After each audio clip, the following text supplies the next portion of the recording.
O movimento Escola Sem Partido busca representar pais e alunos que são contrários à doutrinação ideológica em sala de aula. Segundo a organização, professores estão usando o âmbito escolar para contaminar alunos com discursos partidários e sua própria visão do mundo. Diversos projetos de lei inspirados pelo movimento foram apresentados nas câmaras municipais e estaduais do país nos últimos meses. O Ministério Público Federal e as organizações das Nações Unidas afirmam que o projeto vai contra a Constituição e o direito à liberdade de expressão. E é sobre isso que nós vamos conversar no Viva Voz de hoje, que está no ar pela rádio e pela TV Univale. Hoje quem está comigo é a acadêmica de jornalismo Luana Amorim. Olá, boa tarde para você que está acompanhando o Viva Voz em mais um programa pela rádio e também pela TV Univale. Lembrando que você pode participar do nosso programa através das nossas redes sociais. O nosso Instagram é o @VivaVozUnivale e a nossa página no Facebook é o facebook.com/VivaVozUnivale. Bom, hoje nós estamos recebendo a professora Micheline Ramos de Oliveira, do mestrado de Gestão em Políticas Públicas aqui da Univale. Obrigada pela presença, professora. Boa tarde a todas e a todos. É um prazer estar aqui novamente discutindo um tema tão importante, fundamental na contemporaneidade. Estamos também com o professor Eduardo Guerini, que é cientista social e político, professor do curso de Direito aqui da Univale. Obrigada pela presença, professor. Obrigado, boa tarde a todos. É um prazer estar aqui com a professora Micheline, com vocês, debatendo sobre a Escola Sem Partido. Pois é, apesar desse movimento Escola Sem Partido existir já há muitos anos, né, ele realmente começou a ganhar força lá por 2015, né, quando as câmaras municipais, assembleias legislativas, o Congresso Nacional passaram a discutir sobre esses dados levantados pelo movimento. Então, a ideia é que esse movimento represente pais e estudantes que são contrários à chamada doutrinação ideológica, que é assim que o próprio movimento coloca, em sala de aula, ou seja, algumas discussões políticas dentro de sala de aula que alunos e professores não estariam de acordo, né? Afinal, vocês podem esclarecer para nós aqui quais são os principais pontos desses projetos levantados pelo movimento, professor? Bom, esse é um movimento que iniciou em 2004 e que tem grande ênfase partindo dos chamados deputados da bancada evangélica e senadores da bancada evangélica, e depois foi instituído um projeto chamado Projeto Escola Sem Partido, que que está no Senado Federal, que foi proposto pelo senador Magno Malta, que todo mundo conhece, que tem orientação religiosa, e depois ele tem sido replicado nos estados e nos municípios de maneira bastante idêntica, né? O projeto diz necessariamente que a educação nacional atenderá aos seguintes princípios: dignidade da pessoa, neutralidade política, ideológica e religiosa, apesar dos religiosos terem proposto isso, pluralismo de ideias, de concepções pedagógicas, liberdade de aprender, ensinar, pesquisar, divulgar o pensamento, a arte de saber, e etc. E daí uma série de indicações do que deveria ser as funções do professor. Isso, essencialmente, colocaria as questões de não se aproveitar da audiência cativa dos alunos, como se os alunos tivessem uma percepção de fossem caninos, né? A ideia de não favorecer nem prejudicar ou constranger os alunos em razão de suas convicções políticas, ideológicas, morais ou religiosas, ou a falta delas. Então, é uma percepção de um sujeito que é uma tábula rasa. A ideia de não fazer propaganda política partidária em sala de aula, nem incitar os seus alunos a participarem de manifestações, atos públicos ou passeatas, como se o professor fosse um elemento que conduzisse um rebanho, um pastoreio, igual fazem os evangélicos. Fácil, né? Tratar as questões políticas, socioculturais e econômicas, apresentando aos alunos de forma justas as principais versões, teorias, opiniões e perspectivas concorrentes a respeito da matéria. O professor, ele tem liberdade de cátedra, tem liberdade de opinião e de expressão, e ele apresenta todas as teorias. O problema é que esses protofascistas que estão sendo criados aí por essa doutrinação religiosa tacanha, obscura, eles não sabem que a liberdade de cátedra nasceu dentro de um mosteiro, e a própria igreja permitiu que os teóricos contradissessem a existência divina, mas eles agora não querem ter nem a capacidade de ter uma condição crítica. Então, esse é um outro dado. respeitar o direito dos pais, dos alunos e dos seus filhos a receber a educação religiosa e moral que esteja de acordo com as suas próprias convicções. Que eu saiba, as escolas, num Estado laico, elas não devem propor nenhuma visão religiosa, mas isso está afrontado por uma série de decisões, inclusive do STF, que, contrariando a Constituição, tomou uma decisão esdrúxula para atender o padrão confessional brasileiro, dizendo que tem que ter uma única orientação religiosa quando nós temos inúmeras religiões. Então, é mais um ataque à liberdade de expressão religiosa que está lá na Constituição. E ainda não permitirá que direitos assegurados nos itens anteriores sejam violados pela ação de estudantes ou terceiros dentro da sala de aula.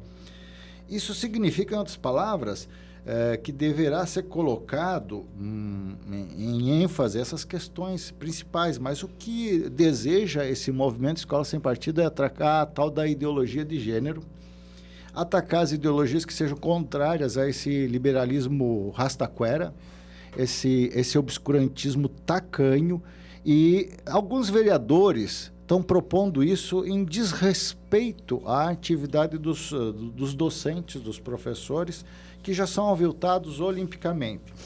Isso significa dizer que hoje um sujeito que não tem nenhuma especialização em educação, não sabe idades pedagógicas, não sabe teorias pedagógicas, não sabe nem de onde necessariamente vem a tal teoria, defenda cegamente, como aconteceu em Blumenau hoje, um vereador necessariamente dizendo que não deve ser passada uma amostra de cinema porque ele estava incitando a ideologia de gênero. Olha e só. Que não teria uma opinião contraditória. O melhor remédio para ele, sabe o que é? Fazer uma internação numa biblioteca para conhecer a história universal. O que falta para eles é enciclopedismo. É isso mesmo.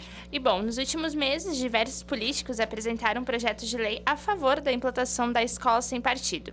O movimento conta com diversos apoiadores hoje em todo o país, mas por que ter uma proposta como essa vem ganhando tantos admiradores, né? Vamos lá, então. Primeiro, eu quero dizer que eu me sinto violentada como educadora e penso que meus alunos e alunas também são violentados todos os dias com propostas como estas. Como se nós fôssemos imbecis, e isso tem que ser levado em consideração. Como se os alunos tivessem que ser tratados sob tutela, não é? De um Estado. E uma das defesas desse projeto de lei, que é chamada de Lei da Mordaça, seria, então, a neutralidade. Isso é uma falácia, porque, como o professor Eduardo Guerini já falou, há uma defesa aí de uma bancada fundamentalista do Congresso Nacional, e nós estamos vivendo hoje um retrocesso, e é um retrocesso denso, enorme, e fica muito complicado para o professor ele não poder falar e discutir em sala de aula questões que são questões que instituem o ser humano no mundo. Você se torna ser humano quando você discute, quando você debate, quando você tem um engajamento político, questões, desde as questões religiosas, que isso deve ser debatido, sim. Sobre sexualidade, sobre questões cultura. De gênero, questões de cultura. Nós estamos num momento hoje em que a cultura, em que a arte está sendo depredada. E isso é vil. E nós estamos vivenciando, esse momento ele é tão complicado, que nós estamos ouvindo até intelectuais fazendo uma crítica à arte. Quer dizer... E, ao mesmo tempo... indicativos para exposições artísticas que aparecem que é um absurdo. Voltamos àquela frase famosa, toda nudez será castigada. É bem isso. Então, vamos lá. É uma lógica perversa. Porque se você, então, não pode discutir arte, se você não pode discutir política dentro da sala de aula, daí você vai pensar, por exemplo, o corpo só como um corpo erótico, certo? Então, a arte está muito longe disto. Aquele sujeito que ele quer castrar o estuprador é o mesmo sujeito que não quer que exista discussão de gênero dentro de sala de aula. E discutir gênero dentro da sala de aula nada mais é do que educar para a diversidade, para a equidade, para a igualdade. Mais do que a tolerância, porque a tolerância muitas vezes ela também pode ser perversa, educar para a alteridade, de você conseguir lidar com o diverso, saber que você é diferente, mas o outro também é. E tudo isso vai instituindo uma vontade de poder e de saber, que é isso que você está agora trazendo no seu questionamento, agora sendo bastante direta, dos sujeitos quererem disciplinar eles próprios e o mundo. Daí você vê figuras como o Bolsonaro, por exemplo, que estão aí, não é? Discutindo de forma violenta a realidade brasileira, sem entender nada de história. Você vê pessoas defendendo o militarismo sem entender nada de história. Vamos à literatura, vamos ler os jornais, vamos a uma mídia que seja uma mídia alternativa, a um espaço que a gente possa discutir democracia. Porque esse projeto de lei, ele é antidemocrático, ele é anti os direitos humanos e ele faz um ataque denso à democracia. Agora, só para engordar e a gente fechar esse primeiro bloco, ainda temos 2 minutinhos, eles utilizam argumentos e fórmulas bem incisivas para se colocar, né, o movimento Escola Sem Partido. Eles afirmam, só abrir o site, qualquer pessoa pode verificar, eles usam a seguinte expressão, tem uma frase aqui, abre aspas, um exército organizado de militantes travestidos de professores prevalece-se da liberdade de cátedra e da cortina de segredo das salas de aula para impingir-lhes a sua própria visão de mundo. E isso parece que soa de uma maneira que muita gente compra a ideia, né, e fala, realmente, o que será que estão fazendo com o meu filho, né? E, gente, isso faz realmente referência a essa censura que, de uma certa maneira, vocês já colocaram aí nas falas de vocês? E ela ocorre de maneira velada e ela está sendo revelada por sujeitos autoritários, totalitários, agressivos, violentos, que não admitem ponto de vista diverso, diferente. Por exemplo, que é a noção de crítica, que é a noção clássica. Quando você retira das salas de aula e do conteúdo programático uma discussão de gênero, isso é censura, correto? Quando você não pode ou não deve, não é, discutir transexualidade e outros gêneros, violências, quando a discussão sobre etnia, sobre as cotas, não é, elas são trabalhadas de uma maneira velada, isso você já está falando de ditadura. Quando você fala, então, é no silêncio da sala de aula. A sala de aula ela é aberta, ou deveria ser aberta. No sentido de tudo que nós falamos em sala de aula, nós podemos falar aqui na rádio, nós podemos falar nos corredores.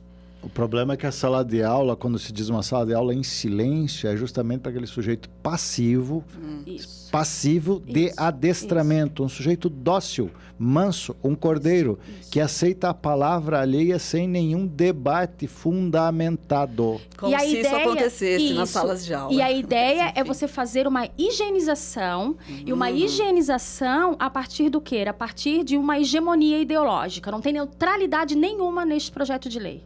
Professora, a gente precisa fazer um intervalinho, mas está muito quente esse papo. A gente já volta a conversar sobre as ideias da Escola Sem Partido depois do intervalo.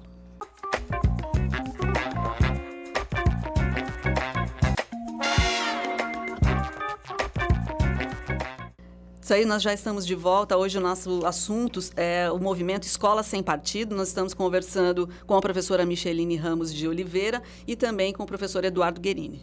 Bom, então, inspirados neste movimento, diversos políticos começaram, então, a criar projetos de lei em várias cidades aqui na região mesmo, em Balneário Camboriú, com propostas parecidas com o movimento, que aborda sobre os direitos e os deveres do professor dentro de uma sala de aula, né?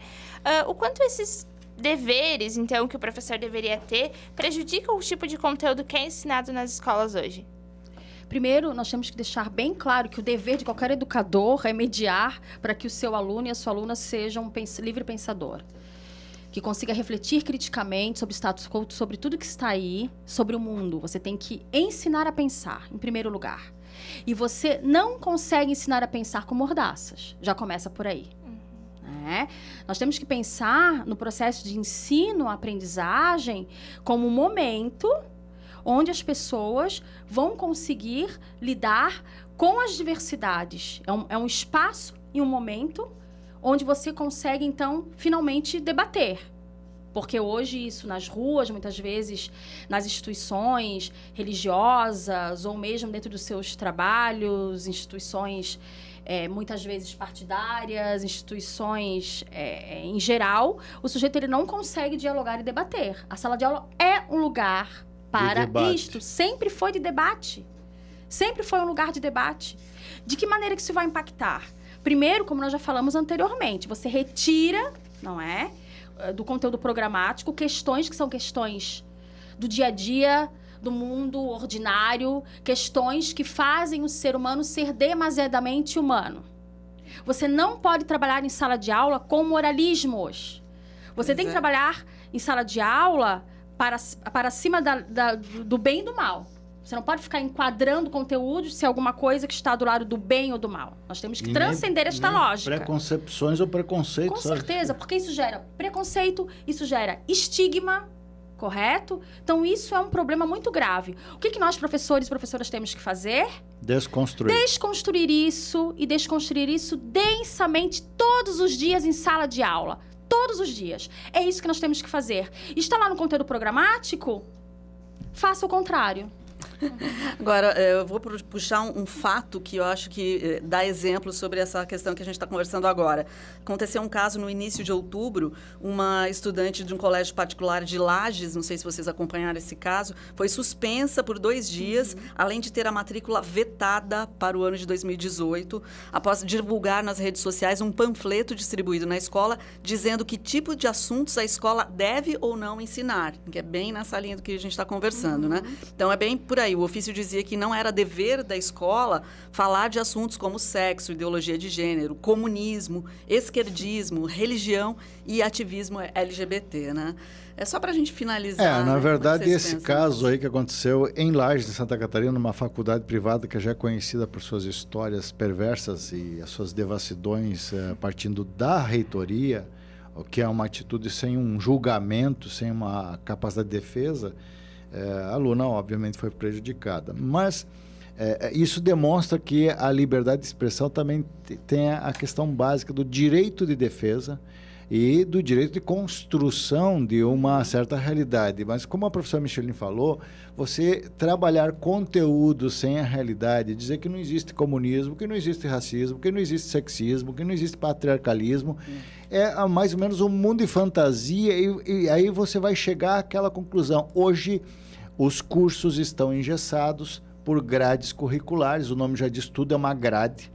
Os cursos estão engessados por planos de ensino, se criou uma burocratização nas universidades no geral, se criou uma idiotização em massa, que é o adestramento para o mercado de trabalho, que não existe, por isso que as pessoas estão chegando nas escolas e ficam naquela pasmaceira, porque elas descobrem que aquilo tudo, que deveria ser um ponto de encantamento no sentido de liberdades que são construídas, desconstrução de certas visões de mundo ou previsões de mundo que se estabeleça.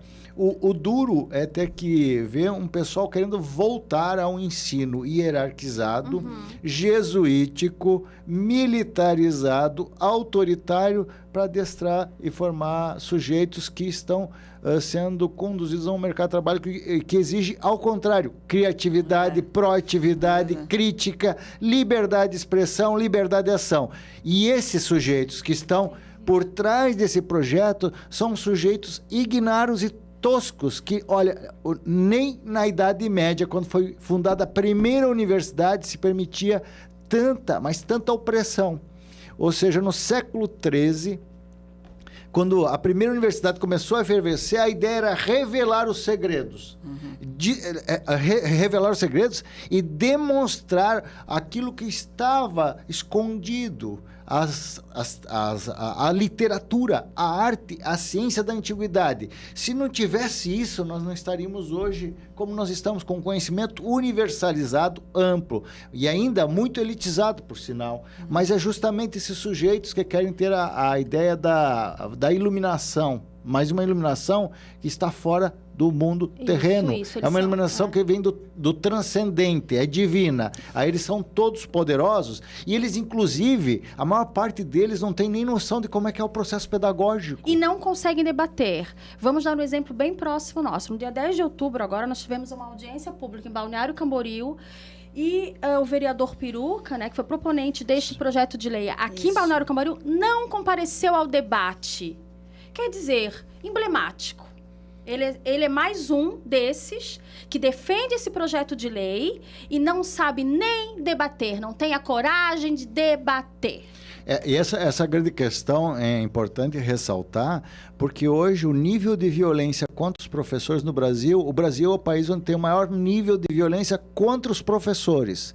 Ao invés desses sujeitos toscos, ignários e retrógrados discutirem o problema da violência e das suas causas e consequências que está na sociedade, o que eles querem fazer? Fechar a escola, se fechar na família, numa família que eles idealizam que não existe mais, e justamente criar um aluno que não existe mais também, que é um aluno totalmente cerceado, escondido, que está encapsulado dentro de um claustro de conhecimento e que não pode mais ouvir determinadas coisas. É nesse momento que surgem os autoritários, os violentadores, os estupradores, os mentirosos, os hipócritas, os cínicos, que representam esta grande escola que se diz sem partido, mas ela tem um partido bem claro, uma ideologia bem definida e que foi orquestrada por movimentos como o MBL, esses protofascistas, esses sujeitos que são candidatos a totalitários, autoritários, rastaqueros e tupiniquins, que vivem agora querendo fechar fechar escolas, ao ponto de querer fechar escolas e intervir na atividade do professor. Essa é a noção de liberdade que eles têm. Ou seja, é a nova Inquisição do século XXI que quer transformar o professor em herege e quer condená-los à fogueira. Justamente aqueles que deram a condição de eles saberem ler um livro, de ter uma noção de realidade. Não, é só para o argumento aí do vereador Leonardo Piruca, já que você citou o vereador, ele diz que ele e mais outros são defensores dos bons costumes, né? É uma pornografia, né? E que tem chocado grupos esquerdistas e extremistas que defendem a desconstrução da família, que precisam ser barrados, Como né? fala Gita Debere, isso é uma hipocrisia social. Isso é uma hipocrisia social. Isso tem que ser debatido com toda a população. Infelizmente, nós estamos vendo alunos e professores, como eu já falei anteriormente, defendendo Bolsonaros da vida. Isso é um retrocesso. E esse movimento da escola sem partido está, com certeza, por trás disto. Então, nós temos que falar e falar cada vez mais sobre. Nós não podemos nos calar. Essa é a questão essa é a questão da liberdade de expressão, concordo com a professora Michelini, é justamente isso. Toda crítica é uma crítica aterradora, destruidora. Essa ideia de crítica positiva é mais uma aberração desses sujeitos que acreditam que a crítica tem uma construção. Na verdade, a crítica é destruidora. Certo. E este vereador, Piruca, que fala em bons costumes, tem que ver qual é a noção de bons costumes dele, porque a maior pornografia é o salário de vereador se comparado ao salário dos professores. A maior pornografia é ver vereadores não ter capacidade de estudar sobre os temas antes de lançar projetos esdrúxulos, extemporâneos, que são cópias. Na verdade, ele pegou a cópia daquele modelo do movimento Escola Sem Partido, reproduzem sem notar a realidade do município de Balneário Camboriú, que é o lugar onde tem maior prostituição, uso e consumo de drogas, maior perversidade. E não querem discutir gênero, não querem discutir sexualidade, não querem abrir o mundo para as artes. Isso é uma vergonha, isso é um absurdo. Por favor, leiam vereadores, leiam vocês que estão aí nos ouvindo, nos assistindo. Comecem lá no Povo Brasileiro, Darcy Ribeiro, Casa Grande Senzala, Gilberto Freire, vamos no Antônio Cândido, Raízes do Brasil. Vamos conhecer o nosso país, por favor, nós precisamos de conhecimento. Conhecimento para poder, então, fazer uma crítica contundente e desconstruir esse tipo de uma ideologia que é uma ideologia perversa. Acho que a professora Micheline já está respondendo ao que seria a minha última pergunta. Qual é o antídoto, né? As pessoas que se depararem com essa situação, porque eu acho que talvez aqui a gente, dentro de uma universidade, já tenha uma visão bem crítica sobre diversos assuntos. Agora, aquele pai, aquela mãe, aquele aluno que está lá no ensino médio, público, como é que faz ao se deparar com situações que podem indicar um apoio a esse tipo de ideias? É conhecimento, é leitura, vamos à história, vamos à literatura, vamos levar, sim, as pessoas aos museus. Agora, importante, Lisa, nós não podemos nos enganar e sermos ingênuos. Dentro da universidade, nós também temos um movimento. Ele já está chegando, está aí, e a gente percebe isso nos corredores, a gente percebe isso em todos os lugares. Então, nós temos que lutar arduamente, diariamente, contra isso, contra essa censura, contra essa caça às bruxas. Na verdade, eu queria só concluir, a professora Micheline está certo, acho que não acontece só nas escolas de ensino fundamental e médio, mas acontece nas universidades, é o silenciamento. Ninguém está condenado ao silêncio obsequioso. Nem na igreja, nem por trás das igrejas existe esse silêncio obsequioso. Pelo contrário, se eles leem a Bíblia e, obviamente, leem de forma atravessada, muitas vezes, o negócio é interpretar. Interpretar é dar valor às coisas. E, mais do que isso, eu sugiro que os alunos frequentem mais a biblioteca e menos as páginas do movimento Escola Sem Partido. Isso, perfeito, professor Eduardo Guerini. Acho que assim a gente encerra bem essa nossa entrevista, né? Vamos agradecer nossos entrevistados, Luana. Certo, a gente agradece então a professora Micheline Ramos de Oliveira, do mestrado de Gestão em Políticas Públicas da Univale. Muito obrigada, professora. E também ao professor Eduardo Guerini, que é cientista social e político e também professor no curso de Direito aqui da Univale. Muito obrigada, professor. Obrigado, um prazer estar aqui. Obrigada, foi ótimo. A gente encerra prometendo voltar no próximo Viva Voz. Tchau.